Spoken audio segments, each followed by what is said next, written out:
Welcome to Stories of Brisco and Never. Bradshaw. I'll be Bradshaw. Shut up, Mr. Brisco. Joined as always by a Chickasaw native, the Chickasaw Hall of Famer, the man who can't run a computer, has no idea how to get on Zoom, Mr. Gerald Brisco. And we've got another cowboy going to be on the show today. I can't believe not from Texas either. He's not from Oklahoma either. I can't believe he's part of the tag but team. He's Native American though. He don't stop it. I'm introducing him. I can't believe he's part of the tag team that had beer drinking and fighting as part of their mantra. That was just despicable. Absolutely despicable. What a ridiculous gimmick, huh? What a terrible thing to have happen. I can't believe he'll never get over. Former TNA World Champion. He is Mr. James Storm. James, and now he's a damn movie star. James, welcome to the show. How you doing, guys? I mean, I can see that you guys have a great relationship. That would have been one hell of a tag team for sure. You know, they say the best partners are the ones that don't like each other. That's right. Yeah. Exactly. Well, I hate him. But number one, he's a Texan. You know, the number two, he's a loudmouth. Number three, he's a bully. And I'm none of those things. I'm against all three of them. You know, the last two, you are. You are a bully. You are a known bully. You admit it, and you are allowed. I have been accused of being a bully. Well, James, man, it's great to have you on. John told me while he would not let me in the room, I heard you guys discussing your pigeon forward on a little break, a little vacation. Good for you, man. It's good, always good to take a little break, right? Yeah, it's and that's kind of one of the main reasons why I really didn't go back to mainstream wrestling, is be able to, you know, raise my two boys. You know, I was chasing the dream of being a wrestling superstar when my daughter was really young, and I felt like I missed out on a lot of things in her childhood. And I just promised myself I wasn't going to do that to my boys. So I love hearing that. You know, I did the same thing. They kept trying to get me to move to Connecticut. I know if I moved to Connecticut, it'd be 24/7, and I just always refused. And you know, you miss out on a few promotions, but big deal. You don't miss out on those birthdays. You don't miss out on the holidays and stuff like that. So I respect the hell out of you for doing that. Congratulations. Yeah, my wife, she told me last night, she goes, look, these are memories that money can't buy. I was like, do you know how much this trip cost me? Like, money bought it, just so you know. Money bought it, yeah. You got the memories, though. You'll have them forever. That's it. Yes, sir. What do they say? Well, James, money can't buy happiness, but give me a bunch of money and see how sad I am. No kidding. Whoever come up with that never had a nickel in his pocket. That's right. They never had a ton of cash in their pocket. Yeah. When you got a ton of cash in your pocket, it makes all the difference.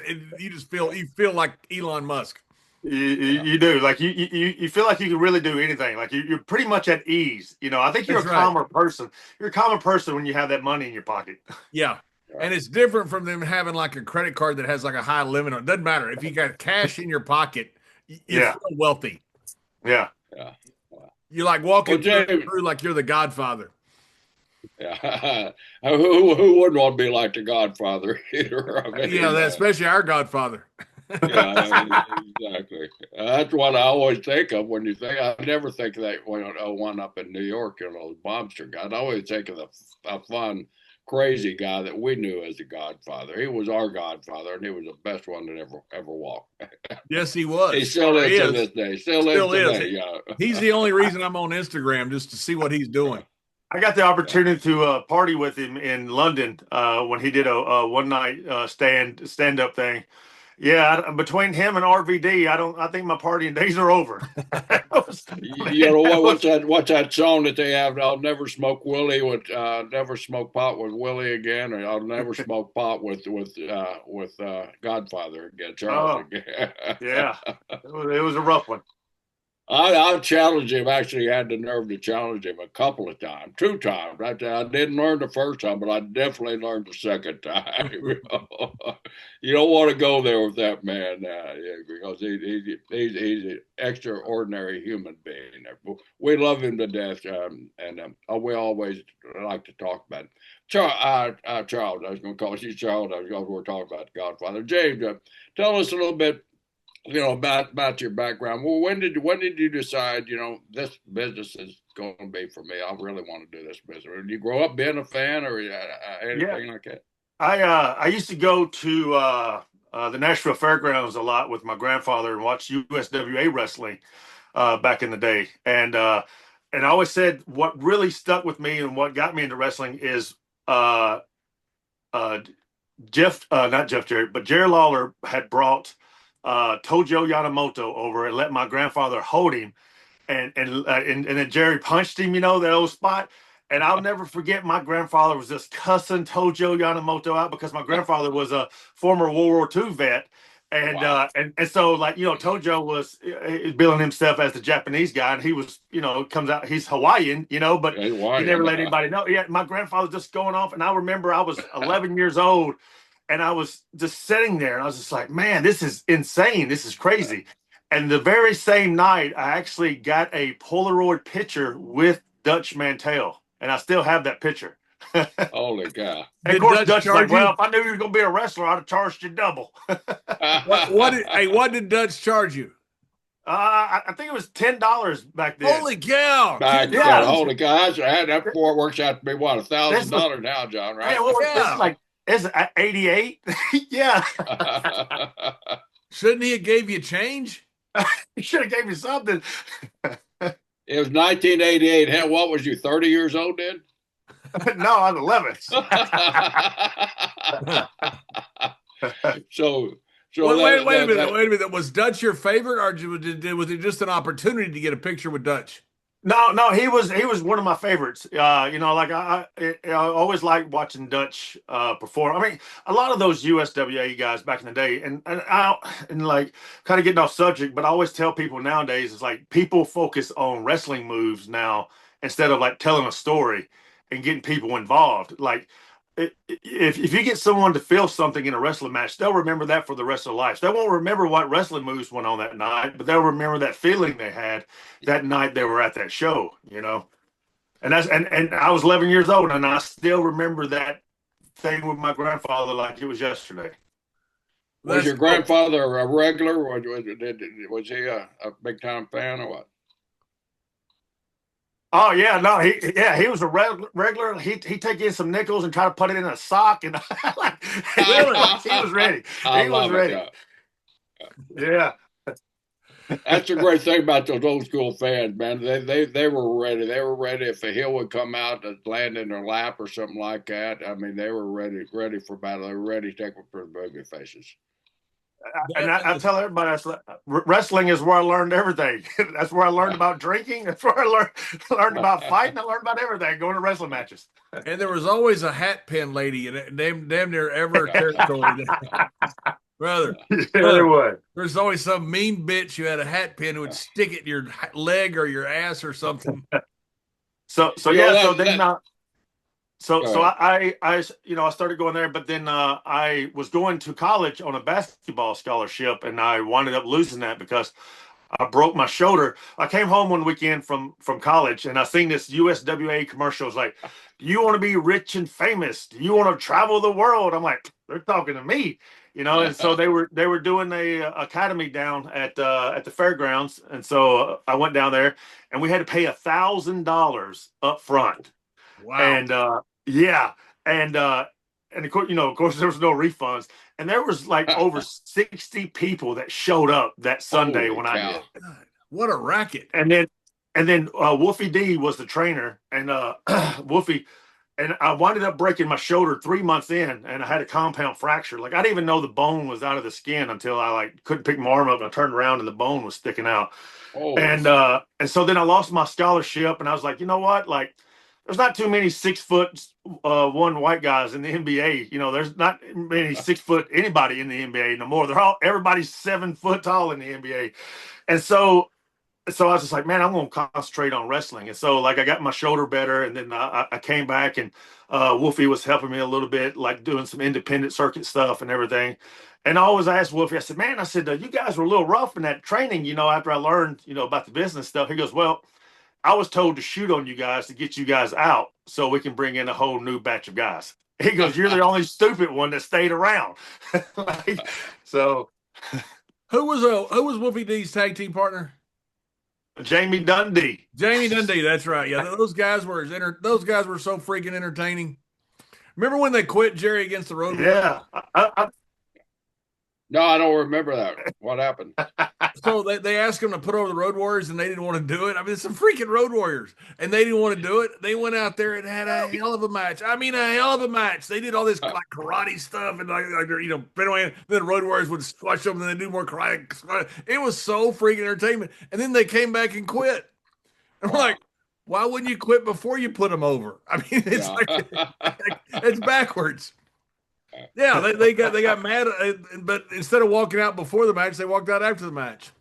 They were talented though. Wolfie D and Jamie Dundee, they were an entertaining team. Oh yeah, that's what kind of gave me like hope into making it, is because I was like around Wolfie's size and stuff. They weren't extremely big guys. Like even Billy Gunn back in the day, he looked like a normal guy because it was like a land of the giants. He doesn't now. No, he is the giant. He is the giant. But so I just continued to wrestle on the Southeast circuit and everything. And there's a guy in Nashville named Bert Prentice that was running a local television show called USA Championship Wrestling. And to me, he had one of the best independent wrestling shows ever. He did, James. You're right. He did. Yeah, me, Chris Harris, AJ Styles, Elix Skipper, Abyss. I mean, it was like a who's who. Jeff Hardy, Matt, Shannon Moore, all these guys were on his television show. And so then they had real cops in WCW doing their security stuff, and somebody had fell on Hogan's leg. And so Terry Taylor was up there, and he contacted Bert to see if he had any workers that could be security guards or whatever.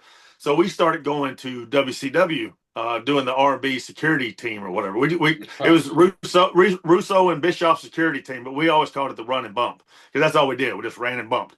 And so I had matches on there with Chavo and Chronic. I had matches on there with Chronic and everything. So, and that was the first time when I had to call something in the back. I had to call all the match in the back because in the Nashville days, the dressing rooms were separate.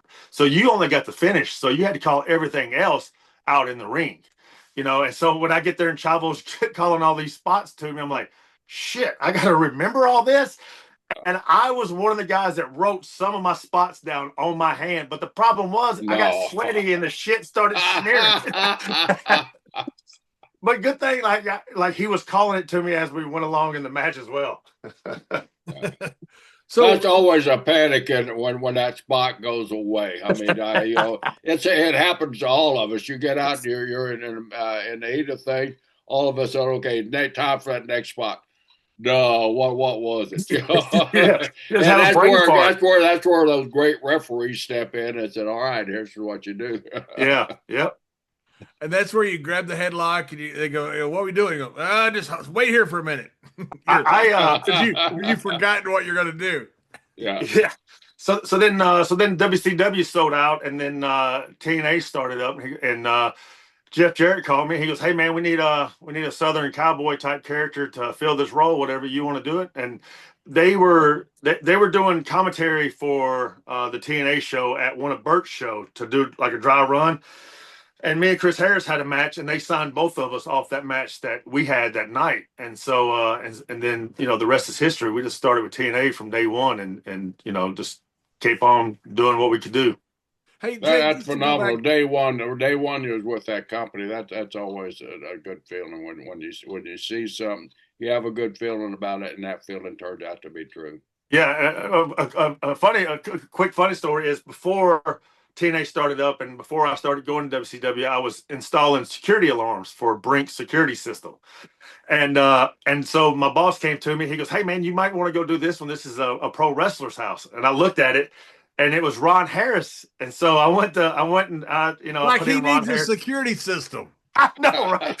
He's a monster. Yeah. So I went to his house. I put in his security system, and I did the "Hey man, like I'm training to be a pro wrestler too." Like he was like, "Oh," he's like, "Go get it, kid. Good luck to you." That whole speech. And 2 weeks later, I went to WCW, and I was standing there, and he goes, "Security guy." I was like, "Hey man, I told you I was gonna be here." And we became really good friends, me, him, and Donnie. So those are good guys. Yeah, Harris boys. Where are they now? I haven't heard a word from them. They're still in Nashville, Tennessee. Both of them? Donnie runs the Municipal Auditorium downtown Nashville for all the concerts and everything. So I didn't know that. I hadn't heard of them, in years. Hadn't seen them at a convention or nothing. But I really like those guys. They're good guys. Yeah. Yeah. Oh, they. I mean, like I said, they've always been good to me.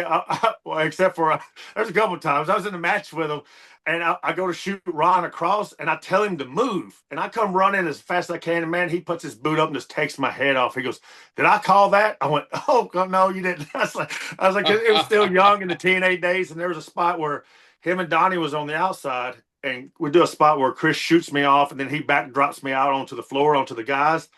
And he shoots me off, back drops me, and as soon as I'm coming down, I just see those guys move.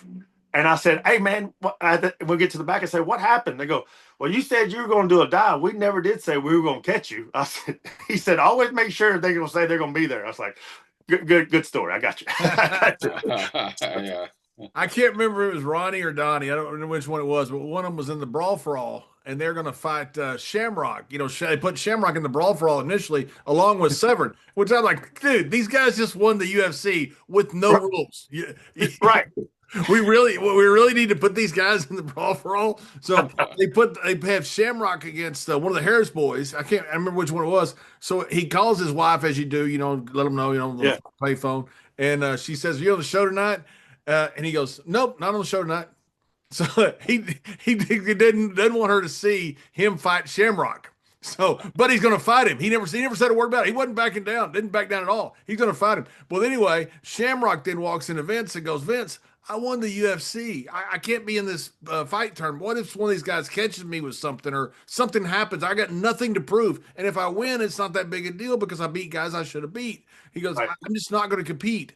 And so Shamrock backed out. They put Scorpio in. Now Scorpio's fighting the Harris boy. Harris boy calls his wife back and goes, "Hey, I'm on the show tonight." I always thought that was so cool. Did he win or lose that one? No, they ended up losing. It was a heck of a fight. They had a heck of a fight. It was a good brawl. They beat each other half to death, and Harris boy ended up getting a decision against him, I think it was. Wow. But I always thought that was so cool that he never was going to back down from Shamrock. He was right. Just didn't want his wife to watch. So when you first started training with Wolfie D, was there a group of people there? Was it just now? I know you went through the one thing where you paid the money and you're the only one left, but then we started training. Was there a group of people? Yeah, no, it was just Wolfie. The whole Jeff would come in, Jeff Jarrett would come in every now and then. He was doing his WCW stuff and just give like a little speech to the guys and stuff or whatever. And just say some stuff here and there, but for the most part, Wolfie. Also,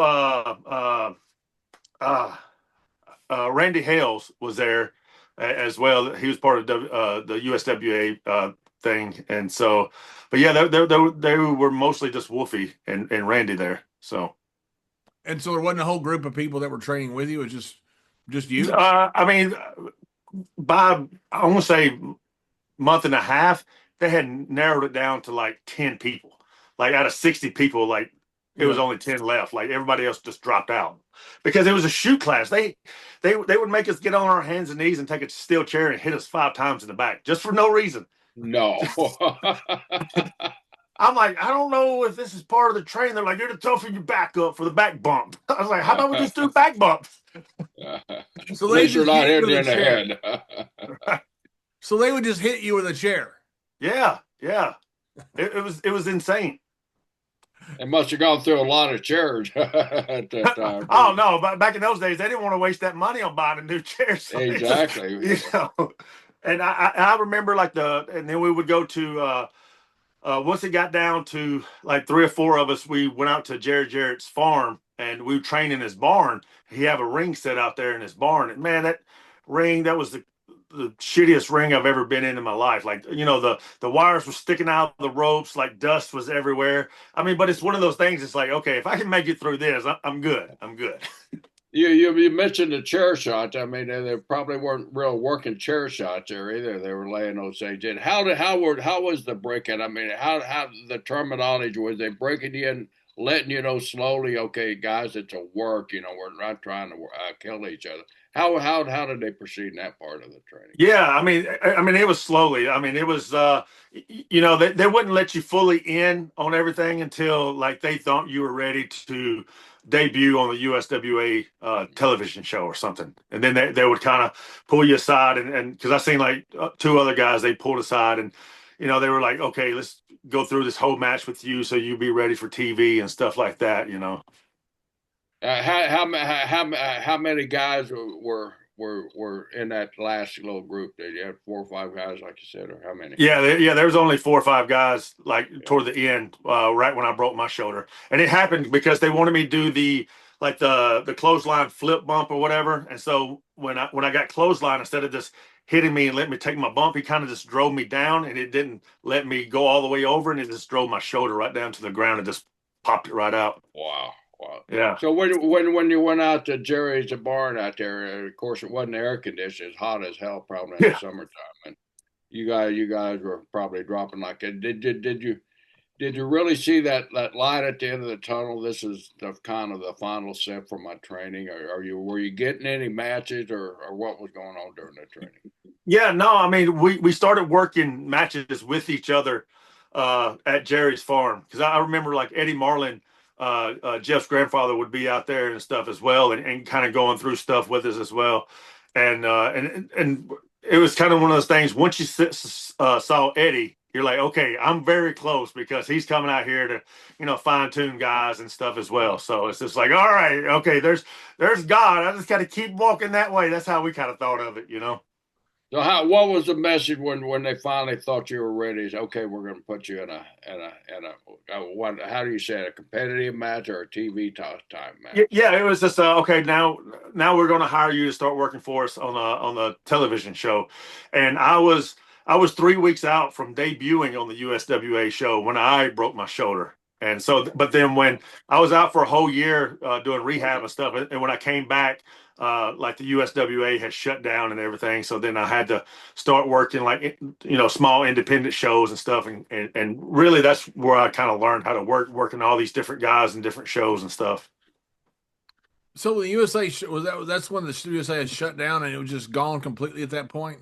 Yeah, it was just gone because I think Lawler had gotten in a bunch of trouble with the law for something. I'm not really for sure, and then some other stuff happened, whatever, and they just decided just to shut it down.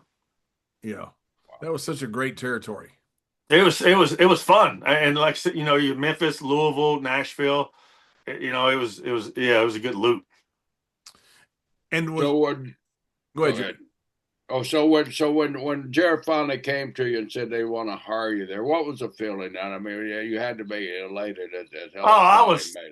I was happier than a fat gopher in soft dirt, man. I was like, it was only $300 a week, but I felt like I had made it. Like I quit my job, like making a lot of money doing construction. I used to run a track hoe and backhoe, and so as soon as I got my contract, I was like, I quit because I hated my boss, and my brother was working with me at the time too. He's like, "You're doing what?" I was like, "I'm done. I'm leaving." I was like, "I got a contract." I was like, I'm rich. I'm a pro wrestler. Yeah, I'm a pro wrestler. $300 a week. That's awesome. Yeah, I was like, oh my God. I was like, I've done it. And lo and behold, I was just like, okay, now I got to find a real job to support my wrestling habit. Now the TV they were all out of Memphis at that time there, or were they? The USWA was out of Memphis, but I started doing the TNA shows. The first show was out of Birmingham. Huntsville. And then they started doing the shows out of the Nashville Fairgrounds. And it was really cool for me to, kind of do a full circle and be able to start working for a big company, in the Nashville Fairgrounds where I grew up watching wrestling, That was like my Madison Square Garden. Yeah, was your grandpappy still with us at that time where he could come and see you your first? Yeah, he got to see 2 of my matches before he passed away. So awesome. He told me, he told me, I remember I lost a match. He goes, "It's okay. He can't beat you in real life." I said, thanks. Really? I said, thanks, Granddad. That's good. That's awesome. Was that when TNA first started? Yeah, down at the Nashville Fairgrounds. And I remember Jeff and basically his whole family was there, like painting the entire fairgrounds to get ready for, to run TV out of there because they wanted all the walls dark so it looked bigger, Yeah. And it was a lot of work that he put into it. And right away, how was it doing right away in TNA? Because at times it did really well. Was when it first started. Was it doing well? Yeah, I mean, you always hear different things. Like we would always have meetings saying, "Hey guys, I mean, they would basically tell us we're getting your money to you as soon as we can, blah blah blah and everything or whatever." But to the guys' credit, like everybody was like, "No, we're with you. Like we still want to sit here and work." Especially the younger guys, they wanted to try to build this. Like the AJ and Elite Skipper and myself and Chris and Abyss. We were all there. We're like, no, we've came this far. Let's keep going. And then not long after that, that's when Dixie came on board. So, what was it in the beginning there?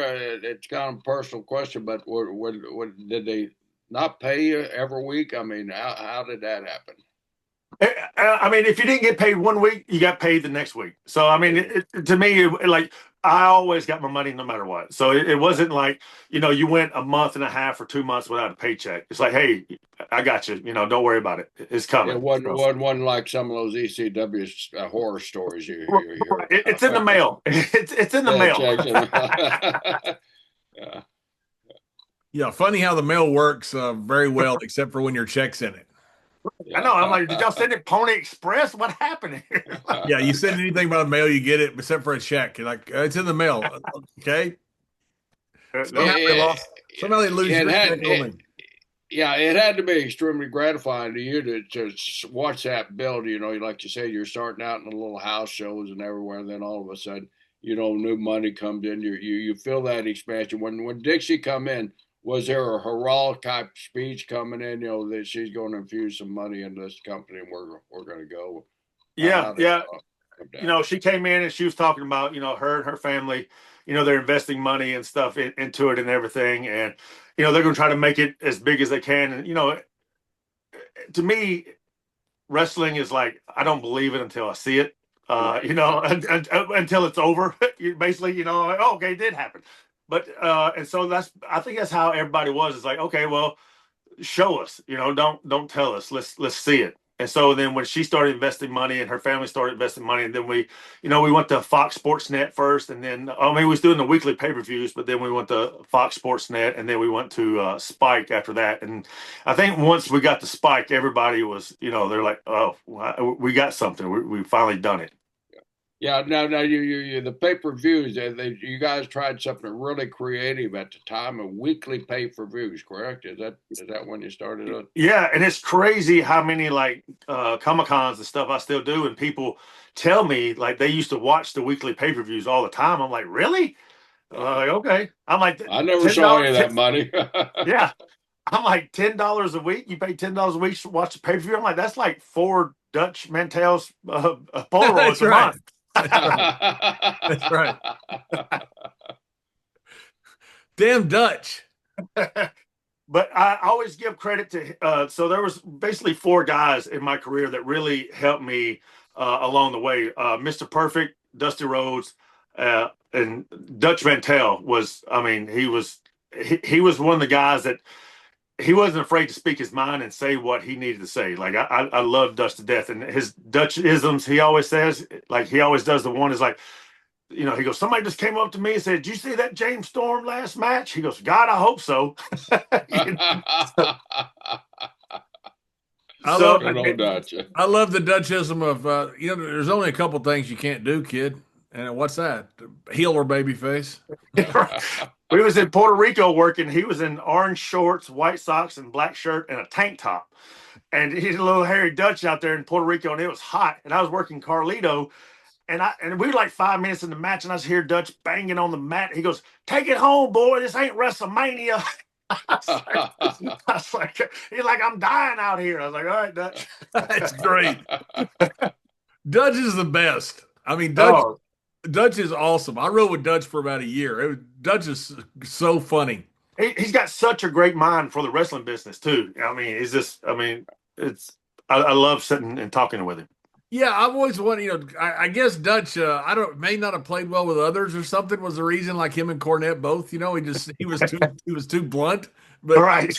I don't understand how Dutch didn't end up on somebody's creative team, like for a big company, because Dutch is that. Yeah. Exactly. Yeah.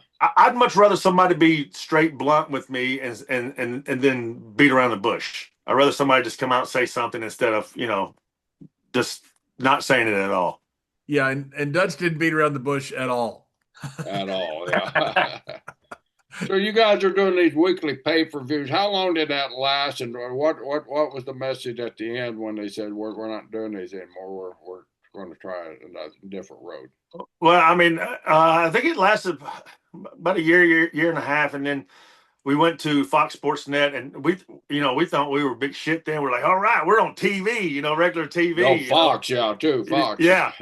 And then, and I think that lasted, a year and a half. And then that's when Spike came in. And then, like I said, when we went to Spike, that's when we started blowing up and we started doing international tours and everything as well. Wow. Yeah. And you guys were doing well at the time, right? What years was this? Was it 2008? I think 2007, 2008, something like that, I think. Right. But yeah, and we were actually bigger than the WWE in Europe at the time because WWE was on a paid network in the UK, whereas TNA was on a free network. So many people saw TNA more than they did the WWE, which I thought was very interesting, And you guys were doing really well on your international tours too, weren't you? Yeah, and well, that's because they were advertising at the beginning. We were selling out all these big stadiums overseas, but then every year you start noticing they get less and less, and it was because nobody knew that we were coming. So many people, that they didn't do as much advertising as they had done before. Why do you think that was? Expenses, or they just? I think so. Granted, that TV was strong and you guys could draw without it, or what? Yeah, I think they thought that people just see it on TV and that'd be good enough. Or I think it's like social media was starting to come about, and so I think they were just trying to rely on that. And I'm like, no, you still got to do like the mom and pop street team and hang up posters and do all this other stuff like for the real wrestling fans. Like not everybody's on social media looking for wrestling stuff. Like if I walk by a store and I see. There's a place here in Gatlinburg where I'm at, and I didn't know anything about it. I walked by the store and seen a poster for a wrestling show in Gatlinburg. I was like, "Oh, there's a wrestling show here." That's always so cool. I mean, I even kind of sell out of my age when I go to some place like I kind of look in the store, little mom and pop drug stores and corner stores for those posters there, and it's always kind of a cool feeling when you just see wrestling coming. Be driving down the street. You stop out in the middle of nowhere at a stoplight, and you look over on the telephone pole, wrestling tonight or wrestling this week. TV stars. Yeah, it's wrestling TV stars. That's all it's on it. Yeah, to me, that's so cool to see that. Well, that hadn't left us. That was a staple when I was coming into the business. Yeah, it's pretty cool unless you're part of plus 3 other matches. Yeah, yeah. Well, you don't tell your wife that. Look over there. There I am, plus 3. When you go down the list and you see all the names, you're like, right. The hell's my name? Yeah, there's plus 3 other exciting matches. Plus other stars. Yeah. Yeah. Hell, we were all those plus others for a long, long time. Oh yeah. I remember guys would bitch about that. It was so funny. You'd hear them in there bitching to Akbar or bitching to somebody about their plus 3 other matches. or people would get mad like if their picture wasn't center or if they're over here. Oh, yeah, that's right. That's right. You're on the poster. Calm down. Yeah, that's right. Yeah. I was in a court case. So was Mr. Brisco with Tiger Jeet Singh. And he was a huge star, by the way, huge star in Japan. But at the tour, he wasn't the main guy. Later, he was a little bit past his prime, and they had a poster like in some little small town of Japan. Going, this shows that he's the main guy. I'm going, dude, I can show you 20 posters where I'm the main guy. They rotate pictures. It's like, but literally a poster was admitted as part of evidence in a court case. Wow. Holy. Yeah. From some little small town. I think they asked one of us, well, why didn't he make it? He couldn't work. That's right. Couldn't work our style. That's right. But he was a major star internationally, and you got to give that to him. Well, his dad was. His dad was. Jeet Singh Oh, was. Jeet Singh was a huge star. yeah, The kid, unfortunately, just a legend. Yeah, wasn't quite as good as dad. yeah. Big So kid though. He's a good-looking kid. So you're making these international tours and everything. Your family's got to be proud as hell of you. And you're a small town boy that's made it to the big leagues there. When did they start? You start stepping up, and they started putting the tag titles, and individual titles on you. That'd be a thrill. Well, I think at the pretty close to the beginning of TNA, they had a lot of the older like WCW guys and stuff that were in TNA that they had the titles on. And one of my favorite feuds that I had was with Brian Lee and Wolfie D when they were the New Church. And man, I loved working with those guys. I mean, they would always say they were snug, but they wasn't stiff. Like, you knew they were there. You knew what to sell, which was how I kind of grew up, which was fine with me. And I think our feud with them is when Creative was like, oh, we have something with this young tag team with me and Chris Harris. And we came up with the name was America's Most Wanted because we were at this bar the night before. It was a Tuesday night. And there's this big fight that breaks out. Well, we sneak out the back and stuff. And so the next night we're doing the pay-per-view. One of the cops that was at the show was the security at the wrestling event. Huh. And he goes, hey, man, you look familiar. I recognize you. I was just like, oh, no, it's not me. And he's like, oh, I think it was. And he said, you guys keep this up, you're going to wind up on America's Most Wanted. And I went, huh. and I looked at Chris and we're like, hey, man, let's see if we can make this our tag team name. They didn't want to make it our tag team name because of the movie, the TV show or whatever. So Mike Tenay, like and Don West, like every now and then would drop America's Most Wanted as the name of our tag team. And then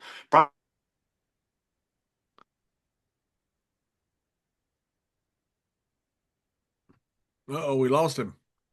Yeah, what happened? He's up in those damn mountains up there. He's in Pigeon Forge. You froze on us. There you go. I'm here. Do you hear me? We hear you now. He's like, he had to go pee.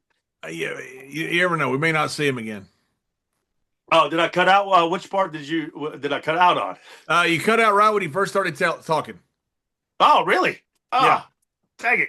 You mean talk without him? Yes, definitely. Oh, who knows when I'll be back? So there's so we went out the night before pay-per-view. A big fight had happened, and a cop that was there in Nashville was the security guard at the Nashville show the next night. And he's like, hey, man, I recognize you. Was you at the bar last night? I was like, no, not me. He goes, yeah, it was you. And he said, he goes, well, you guys keep this up, and you're going to wind up on America's Most Wanted. And so I looked at Chris, and I said, hey, man, let's try to use that as a tag team name. And so we talked to Mike and Don, Mike today, Don West. And so they didn't want to use that name, but the TV show America's Most Wanted. So they started sprinkling it in our matches, saying America's Most Wanted's name. And then finally, about 3 months later, they started calling us America's Most Wanted on the TNA pay-per-views. Did you get clearance for it, or did you just use it? Or did you have to? No, we didn't have to because it was like I guess just a common public phrase. A public name, yeah. Yeah. And so you guys had T-shirt for those of that too, did you? Yeah, same way with beer money. Me and Bobby was sitting in the bar, and I felt my pockets. Wait a minute, James. There's a theme to all these names. They're always coming from a bar. So, I know. My best idea was it not a bad thing? I'm sure. I'm sure John can tell you some of my greatest and his ideas. When you're drinking, you're like, "This is a great idea." Yeah. Yeah. Sometimes it is. Sometimes it's not. when Bobby Roode debuted, and I had felt my. No, go ahead. What? Go ahead. I interrupted. We were sitting in the bar, and I had felt my pockets, and I looked at Bobby, and I said, "Hey, man," I said, man, I'm out of beer money. You got some? And he just sat there a minute. He goes, that could be something right there. So we talked a little bit more about it and stuff or whatever. And then they were going to get rid of, like, me and Bobby's contract was coming up. Like, we only had a year left. And Dutch Mantell goes, well, hell, he goes, they only got a year left. Put them together and see what happens. If nothing happens, we can fire them both at the same time. It's like, all right. So they put us together, and so me and Bobby just made the best out of it because we had worked a lot together against each other in tag teams and stuff. With him, Team Canada, me, America's Most Wanted, and so they put us together. And finally, that beer money came along. And same thing, they didn't want to say the name Beer Money because they were making toys for Walmart and everything, and they didn't want to have beer on the front of it. So Mike and Don started throwing out Beer Money, and then I made up this iron-on shirt, and I didn't tell anybody, and it just said Beer Money on it. I went to the seamstress lady, and I said, "Here, iron this on." And it said Beer Money. It had an arrow pointing down. It said, "Place tag team titles here." And I didn't tell Bobby about it either. I just, like, during the live promo we had, I handed him a shirt. He goes, "What's this?" I'm like, "It's our new merchandise, bro." He goes, it looks like you made it yourself. I was like, "How can you tell?" I just went along with it. And we wore it out to the ring, and then they had no option but to start calling us Beer Money. And it just started just blowing up. And, we were heels, but it started getting over so well that they had to turn us baby. And I remember the night that it happened is we were in London, England. We were heels, and we get out there, and the crowd in London starts booing the British invasion, who's from London, and they start cheering us. And I was like, and so thank God we was working like with guys who knew what we were doing, because we flip-flopped the whole match where we started doing the babyface stuff and they started doing the heels. Wow. One of the when Bobby Roode debuted in WWE, I was doing commentary, and I said something about he just needs to win because we can have some beer money, just for the heck of it. And when the commercial came up, Michael Cole gets in my ear. He was producing the commentators. He goes, "John, I'm sorry. I've been told to tell you, do not say beer money ever again on our show." Come on. So I don't know. I don't know if they had a legal issue or whatever it was, but that was my only time to get them to say beer money. But now you can say it every week on there now, like they have that partnership. So that's right. Yeah. Now you can say whatever you want. And I don't know what it was. I don't, sometimes there's legal stuff and lawsuits or whatever else, you right. Never, you never know.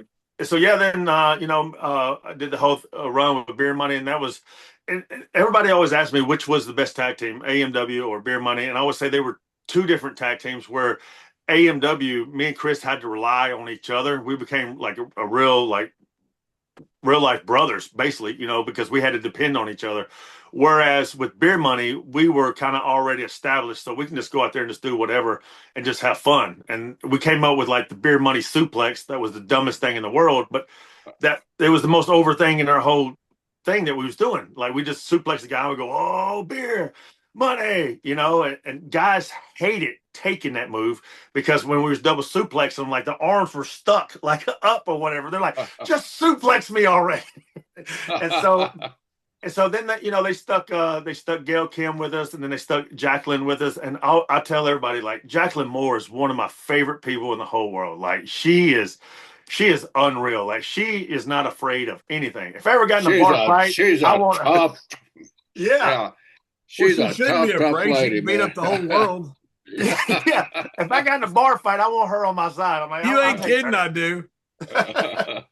And she would jump in there too. She she did a pay-per-view match with Gail Kim. Gail Kim put a trash can on her head, hit her with a kendo stick, and you see her teeth fall out of the trash can. She just bends down, picks her teeth up, and puts it in her tights. And then when she got done with the match, she came to the back and she went to the hospital and had her teeth put back in. I was like, what? I'd have been trying to throw up an X in the trash can. Yeah, most guys would have passed out at that time. Yeah. I can't believe you'd form a tag team that drank beer and beat people up.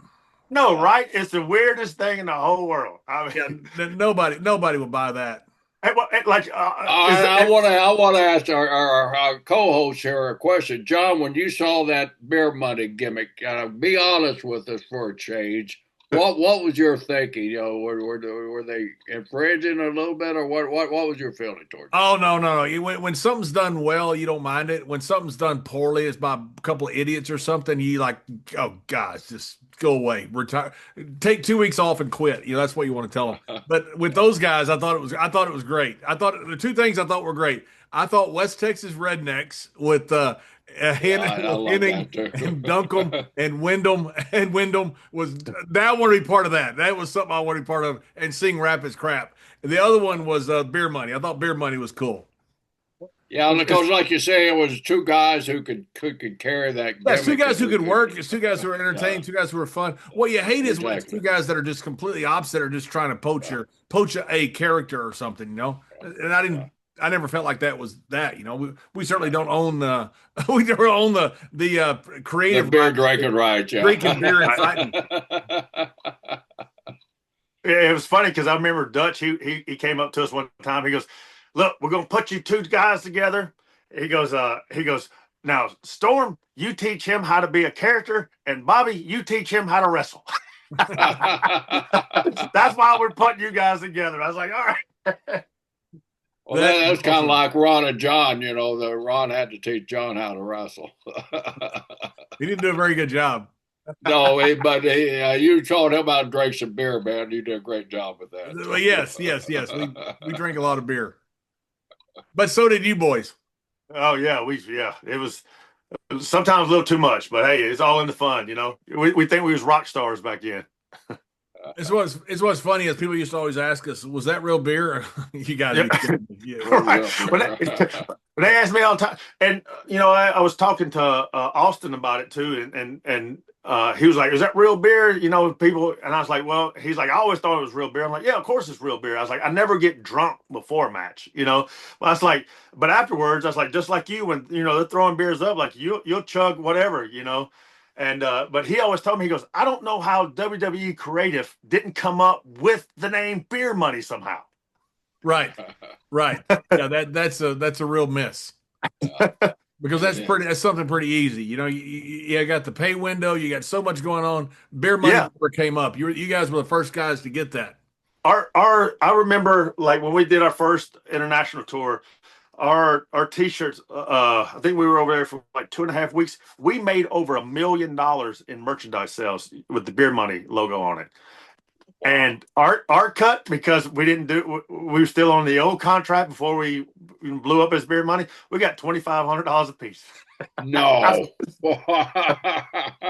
Out of $1 million? Like, yep. I was like, well, we renegotiate here. Something's going to change here. That's a bigger ripoff than the Dutch Mantel picture. Yeah. I know, right? When Serge, Dixie's husband, told me like how much the company made, I went, "Wait, where's our cut?" And then I got the check for $2,500. I went, "What is this?" I mean, even as an owner, I would feel guilty right now to check $2,500 and putting $999,775 in my bank account. $2,500 a piece. Well, that's $5,000. That's enough, Something. But yeah, I mean, it was what it was, and me and Bobby, I mean, we took the rocket, and as I say, they strapped it to us, and we did everything we could. How was TNA when Bischoff and Hogan came in? I mean, you guys had so many different iterations. You guys had so many different, really, really famous owners and people running things. How was it with Bischoff and Hogan?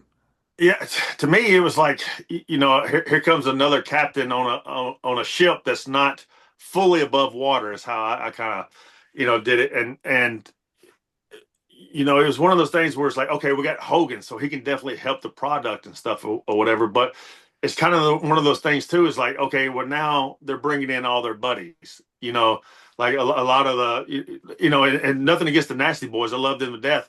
But the Nasty Boys, like, why are we going over on you guys? I'm like, bro, like, I don't know and I don't care. But he was the one Brian was trying to make sense out of it. He's like, it doesn't make sense. I was like, bro, I'm just here to do what they tell me to do, man. And I just remember got word that somebody in the upper office said that the guys that were already there established had to prove themselves. And I was like, the hell I do? Like, I've been proving myself the entire time I'm here. I don't have to prove myself to nobody, like, I know what I can do. And I think that's where I started getting heat with because it wasn't that I didn't want to do stuff. It was because I started asking questions, because we had it was Beer Money versus the Motor City Machine Guns. And I asked, oh, it was the best of 5 series. And I said, okay, well, what are the matches? Like, okay, we're about to do this first match. What's the next match? And they would get mad that I would ask what the next match is because they didn't really know what we were going to do next, you know? And so that's what made me mad as a performer. It's like, okay, well, I really need to know so I know what to do in this match so it can kind of lead to the next match as well. And man, they hate it when you ask questions. Hate it. What was their thought? What was their plan? Were they going to compete with WWE? Were they going to be a solid second? What was their idea?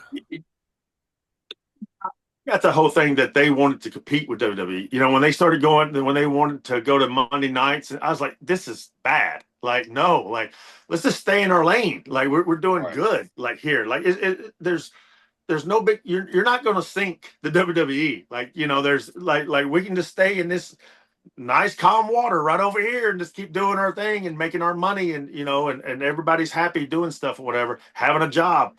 You know, but they wanted to rock the boat and they're like, oh no, you know, we got all these people now, we can compete with WWE. And man, it didn't, that competition did not last long. No. During this time, James, I mean, you know, you're having a lot of bookers or number one people come in to run the company there. Was there any sharing of that knowledge to the talent? All right, we're bringing this guy in. What do you guys think about this? Or did all of a sudden Bischoff and Hogan just show up in the locker room? Did you guys have to work? No, yeah, they just showed up and basically like everything. I think they were trying to work all the boys as well because you know they never did say anything to a lot of guys with some of the other plans that were coming up or whatever. Which I always look at it like my match is my business. That guy's match is not my business, you know. But I would like to know what my business is. And so many times they couldn't tell me what my business was, you know.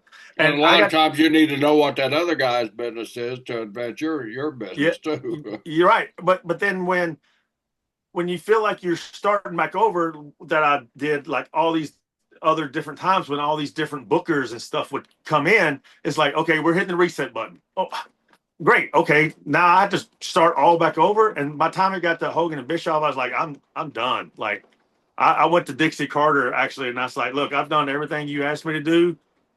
I just want you to do one thing for me. And she was just like, what's that? And I was like, I want you to grant me my release. And she's like, you serious? I was like, yeah. I was like, I can't do this anymore. I can't just keep starting over every time. It's, you know, it just builds like hatred in me. I'm just like, I got to the point where it's like, I don't even like wrestling anymore, you know? And they like even Dean Broadhead, who was the main CEO in TNA, he called me, he goes, I just got an email saying that you wanted your release. I'm like, yeah. He's like, you okay? I was like, no, everything's fine, man. I just want to go home for a while. Like I'm just tired, you know, like I got to refresh my batteries.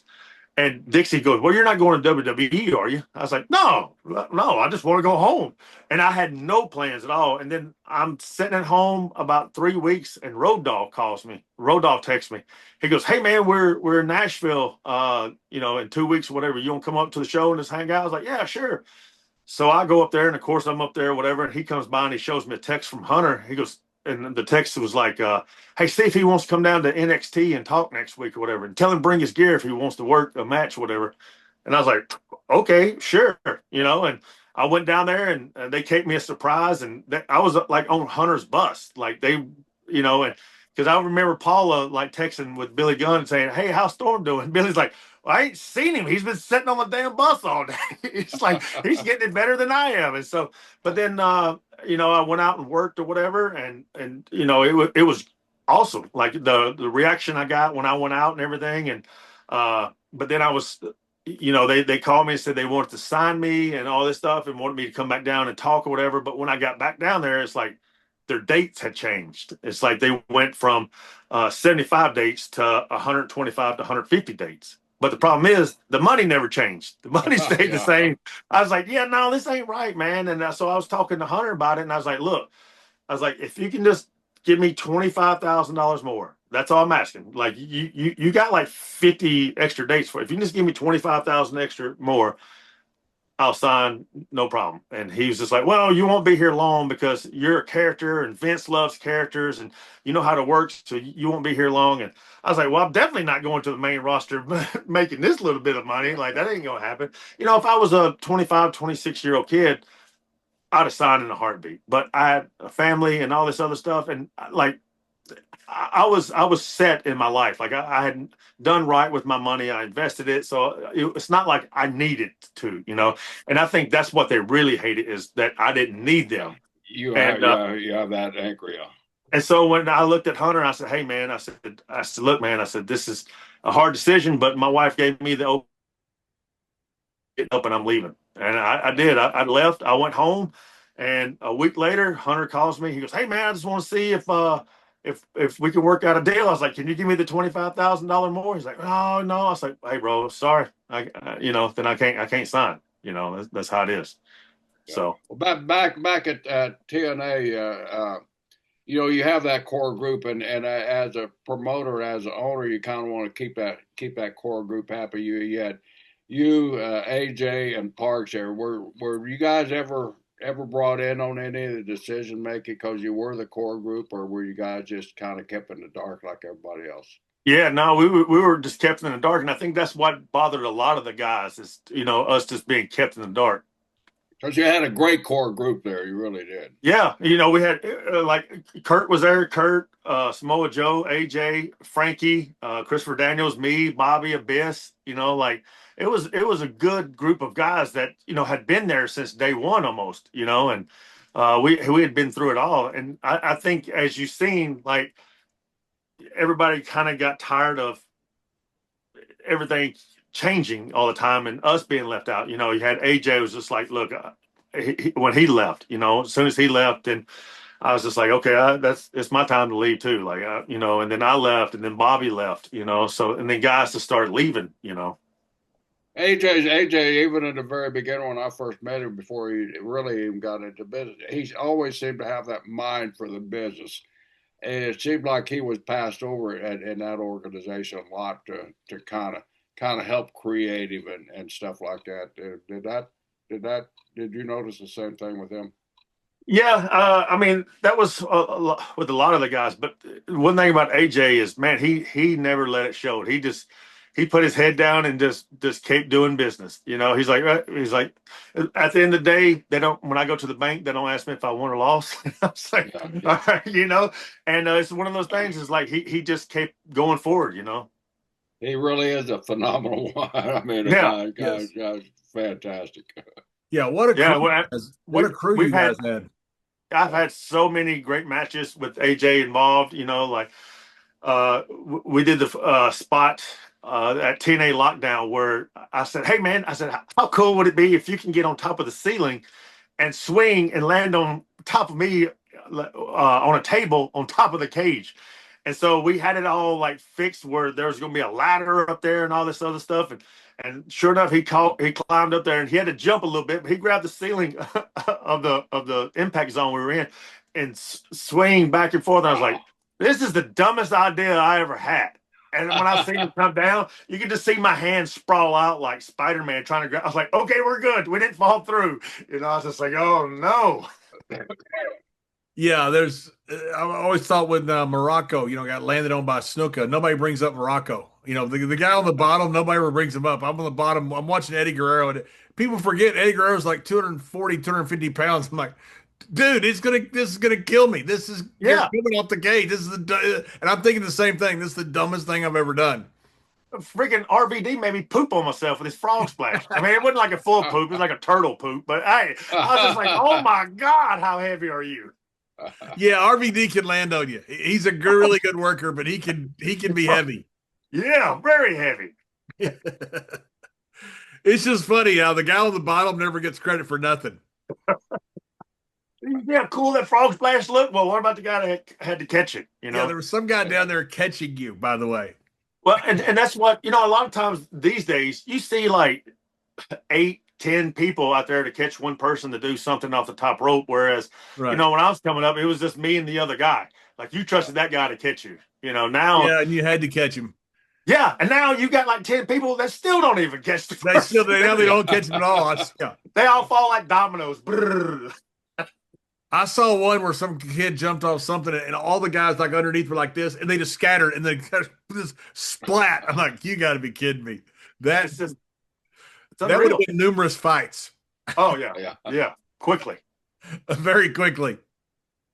So did you you worked with so many different of these like guys that were in big parts of wrestling history? How was Dixie to work with?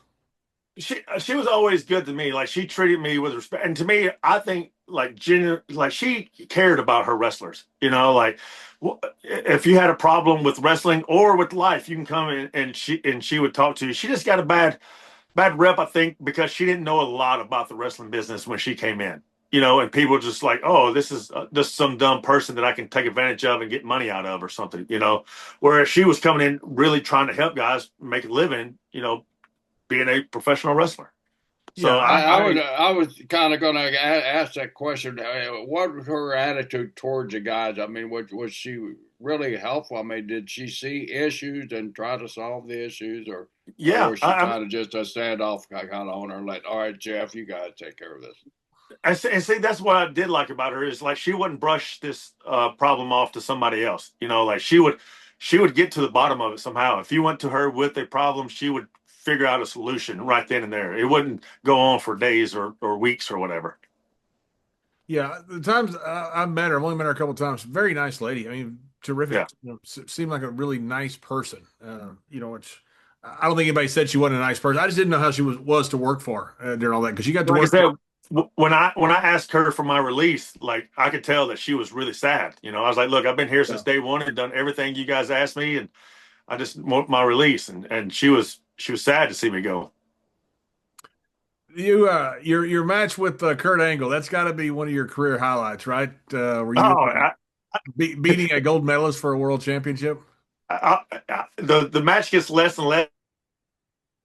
Out as like a minute and 16 seconds long. Now it's down to like 8 seconds. I beat him in 8 seconds. That's right. Well, you're lucky they still show the finish. So, but it's so funny because, like, thank God they didn't have like the microphone right on the thing because you can. I was telling Kurt, I said, Kurt, please hit me with your real punches. And he goes, what? And you can see when he turns around, he starts laughing a little bit. I say, your fake punches are killing me, bro. He just turns around. He's like, and so, but that match was actually supposed to be like 10 minutes long, but he had a hamstring injury. And he goes, look, I know we can go out there and we can do this great match. He goes, but I'm telling you, this match will be so much better for you if you just beat me really quick. I just beat you down. You just come out of nowhere with it, beat me, and then take that time of the rest of the match and celebrate and do your stuff. Get your guys out here, celebrate, do whatever you want. And I did. Like as soon as I beat him and I rolled off, I was sitting there. I was like, "Hey, man, thank you very much." And Kurt just turned his head a little bit and goes, "Get the F up and celebrate." I was like, "Yes, sir." I just got up, started celebrating. What do you think about TNA now? Do you still have a lot of interest in it? Do you still have a lot of friends there? What do you think about TNA now? I don't watch wrestling as much as I used to because I'm always doing stuff with my family now. But they were in Nashville not too long ago, and I went up there to see the guys and watch some of the product and stuff. And I think wrestling as like a whole, like even with WWE, it's these guys who are not.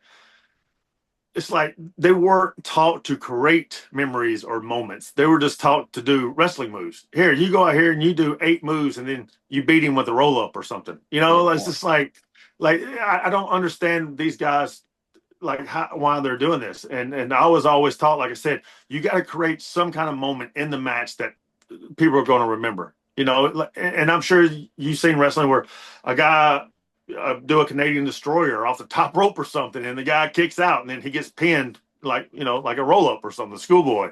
And it's just like, okay, something's not making sense here. But the whole product with TNA, when I went up there, saw it, and I was watching it, like it was. I'd pull the guys aside, and I would kind of give them some advice. This one guy was cutting a promo, and he says something. He goes, here with these damn people, blah blah blah. And he was the baby face. And I said, don't say damn people. Like, even though you're meaning it good as a baby face, as soon as you say damn people, it's like, wait, what is that, good or bad? Like, you say amazing or wonderful or something. Don't just say. He's like, now I get it. And I always tell people, like Mr. Perfect, he always told me, it's the moves in between moves that really matter. And at first I was like, man, is this guy drunk? What's he talking about?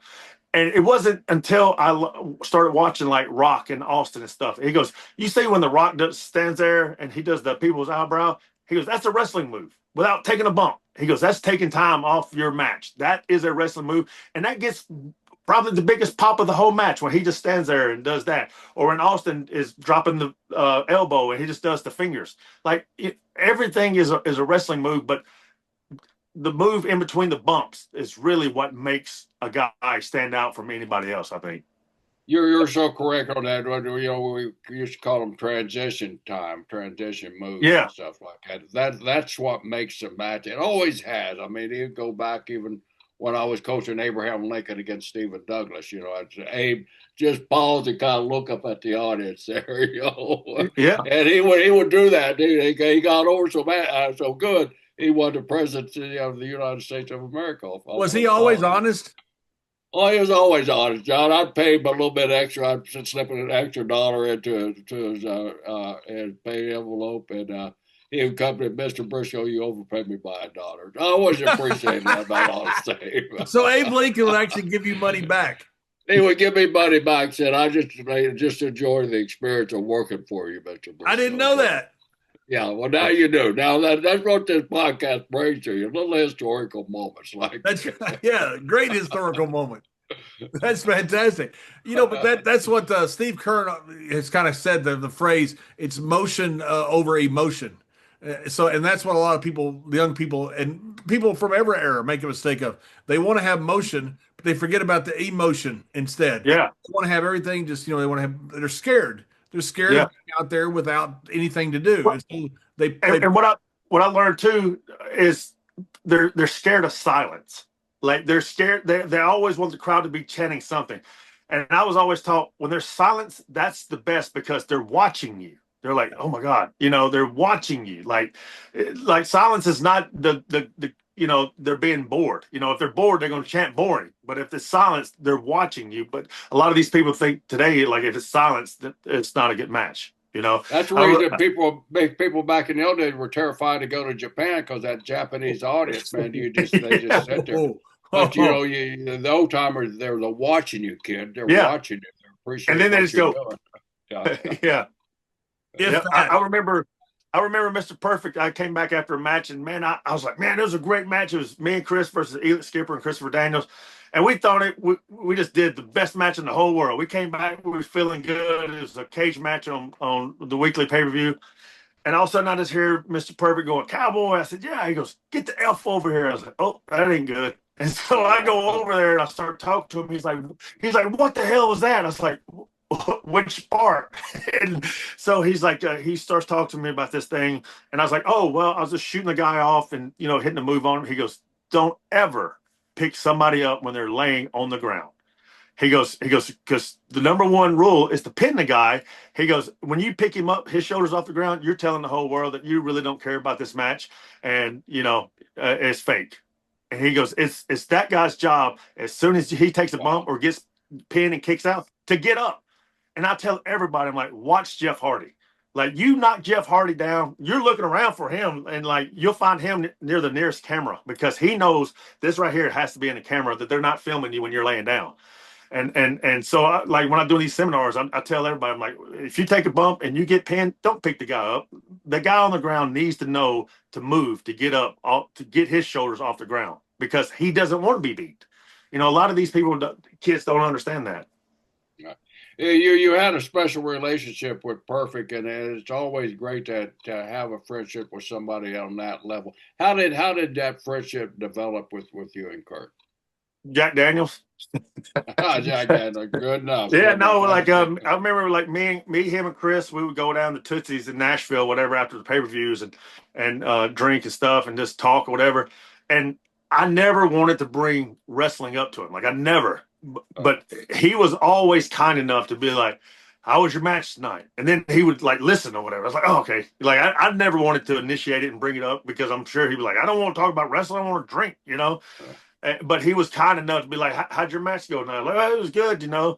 And then he'd be like, "Not what I saw. It was a shit," you know. And you know, when a guy asks you that, he's watched your match and he wants your insight on it. So. Yeah. And I would tell him like, well, I thought this, and he a lot of times he'd be like, yeah, he's like, well, how do you fix that? And then I kind of go into it, whatever. He goes, okay, and then we just start drinking again.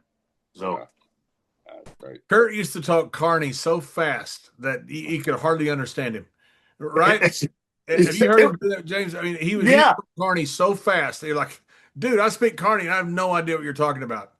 He used to mess with me all the time. He shot me off one time on the weekly pay-per-view and goes, guess. Shoots me off the rope. Yes. I was like, oh no. I was like, what is he giving me? Thank God it was just a clothesline. But in my mind, I was just like, oh no, what move is this going to be? I had a charity tournament one time, a golf tournament in Tyler, Texas, and I look up and there's Kurt Hennig and Big Boss Man, and it's like 7:00 in the morning. I said, what are you guys doing? They weren't supposed to be there. They weren't. I mean, they weren't invited. Nothing. And I said, what are you guys doing? They go, well, you have a golf tournament. We want to play. And they go, can we play? I said, of course you can. Here, yeah, I'll get you some clubs. I'll get you whatever you want. Of course you can. I'm so excited that you're here. So I got them, set up with a team and everything. They're supposed to be in Puerto Rico. They changed their flight to come to my golf tournament. So they get there in the morning. They play golf, but before the awards and stuff at the end of the day, they disappeared. I didn't see them for like 3 more months. So they play golf. Everybody loves them. I've set them up with some great guys to play golf all day. Then before the award ceremony, they left and went somewhere else, and I saw them like 3 months later. Kurt's awesome.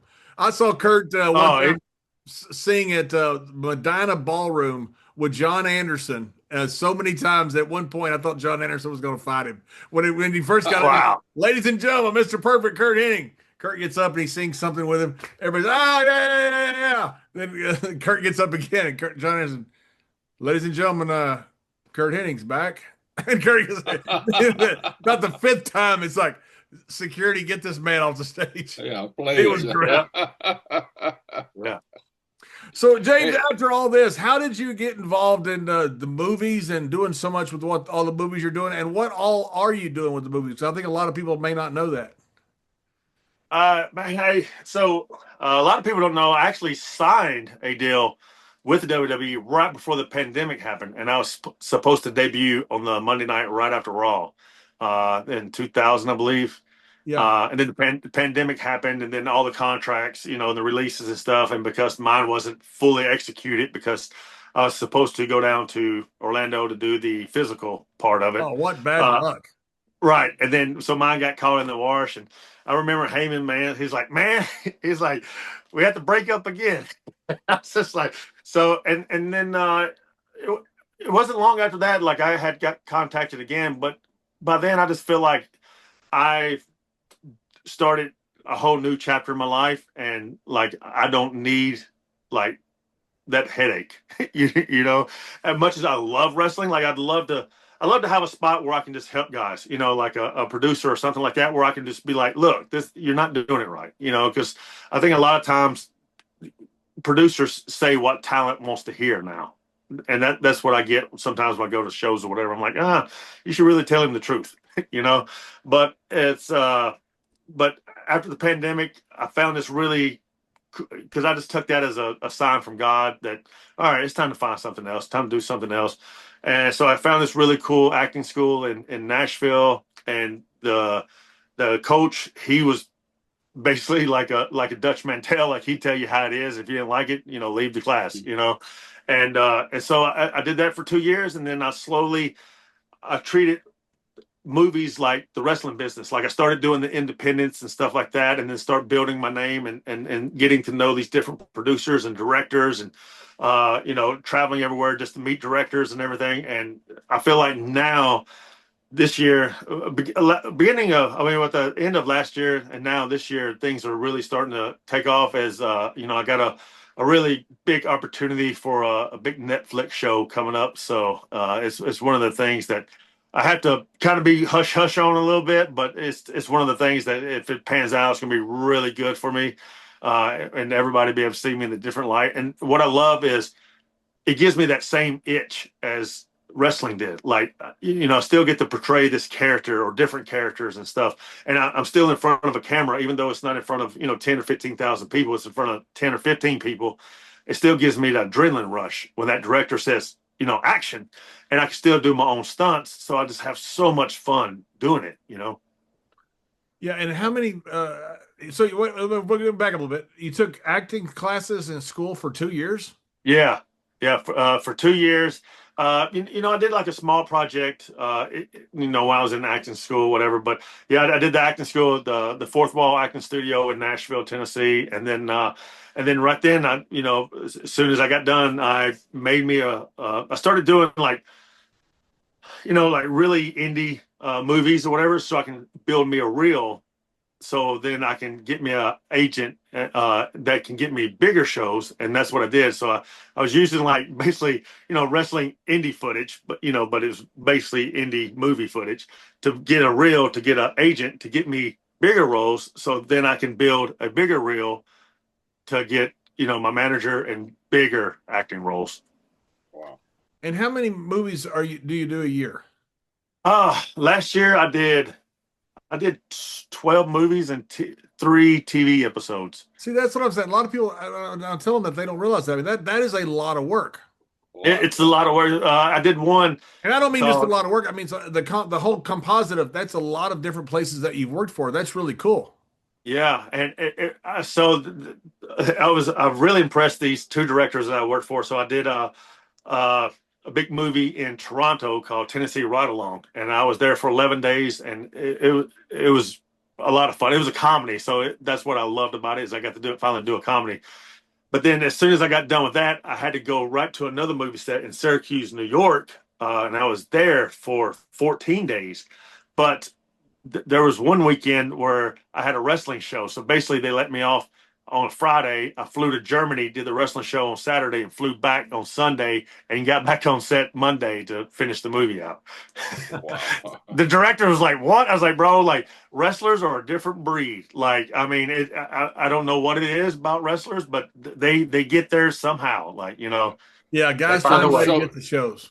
Yeah. So movie making is sort of like the wrestling business on the moving around part of it. You got to move around a lot to get kind of work yourself into the right position. Yeah, exactly. Like you just got to find, you got to get in where you fit in, and I think I finally have started, and like I said, this comedy movie is really going to open eyes for me for a lot of different directors and stuff who basically see me as like the hitman or the bad guy or whatever. With this comedy thing, it was just a lot of fun doing. I actually even threw a thing in there where it wasn't even on the script. The director just told me to ad lib. Like I had the guy jump on my back and I'm fighting him, and I snap marry him off of me or whatever. And I look at my son in the movie. I say, I told you, son, wrestling's real. Like that. And my son's like, yeah. Like, and I can just hear the director laughing. And if you can hear the director laughing, you did something good. Tell me this. That's a question that I kind of I want to ask you. Working for these directors and producers, how do they see? I mean, there's been so many guys, come in now from the wrestling business into the acting world. Was that held against you, or was it kind of, hey, he's a wrestler, he knows a little bit more about the process than the ordinary guy off the street does? I usually don't tell them that I'm a wrestler at all. Like I try to keep that but there has not been one set that I have been on where someone has not recognized me on set. But once I get on set, like I'm good. And like a lot of times it's the producer or director that recognizes me. They're like, "Hey man, I used to be a wrestling fan, back in the day," and blah, blah, blah. And it's always good, once they recognize me, once I get on set, which is good, and then I was on like the one I did in Syracuse. They go, "Hey, do you mind doing your own stunts?" And man, I was just like, I do not mind doing them at all. And they pay so good to do your own stunts. I was like, oh, Yeah, especially when it's a SAG project too. Like you get paid $500 a bump, a bump, Bump. and like Wow. a bump. And I was like, wait a minute. And you're doing like 3 or 4 different takes for each scene or whatever. That adds up to be a lot of bumps. And you're bumping on this giant pad too. You're like, well, this is nice. Yeah.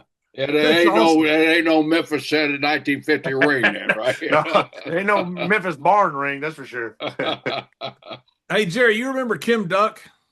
Yeah, of course, yeah. So, he was in that movie with Arnold Schwarzenegger when Schwarzenegger was in the Russian there, the sauna. So he shows us the clip. It's like, find out Schwarzenegger needs something to do. He goes, give me a backdrop into the snow. And literally watch this old movie with Arnold Schwarzenegger and Kim Duck. Kim Duck takes a backdrop, a regular wrestling backdrop from Arnold Schwarzenegger in the snow outside the sauna. It's awesome. When you just see it, you're going, it's a freaking backdrop. That's all it is. Yeah, that's all awesome. it is. Yeah. Yeah, James, you've got me booked in one if it ever happens, right? Yeah, it's gonna be great too. Like, hey, you drinking beer, beating up people. Kind of. Yes, I'm a sheriff. Yeah. Oh no. I actually just wrote and filmed my own movie that I wrote. So I had one of my buddies who is a director. He directed it for me, but I wrote it, and then I found all the shots and everything, and it turned out really good. And now it's going to be in theaters next weekend. So we're debuting it next weekend in theaters. So great. That's awesome. Can you give us the title or anything? It's called A Day in June, and it's about this young kid that gets killed by a drunk driver. But then he gets off on some technicality BS or whatever. But then this old boy wakes up and he's reading the newspaper, and he goes and he kills the drunk driver, and he goes to jail. And then you find out that the guy that killed the drunk driver, his wife and kid was killed by a drunk driver like 5 years prior to this. So sounds like. And the good thing is, sounds like a weekend in Oklahoma. My brother's a real sheriff, so we got to use his jail with convicts and stuff. Where's his sheriff? What county is his sheriff in? Hickman County in Tennessee. Wow. Yeah. Drive slow when you go through there, John. No kidding. Or just tell him you know me. No kidding. Well, James, thank you very much for joining us. I know you're at Pigeon Forge right now, right? Yeah. We're about to go hiking now. I don't want to go hiking. You got a bicycle or anything you hike with? No, I got 2 feet. That's all I got. Oh man! And there's some serious mountains there in Pigeon Forge too. Yeah, my wife goes, "It's good for your health." I don't care. That's right. Yeah, my health's fine. Yeah, I'm good. It's my back that's not fine. That's right. So where can the fans get a hold of you on socials and all that stuff?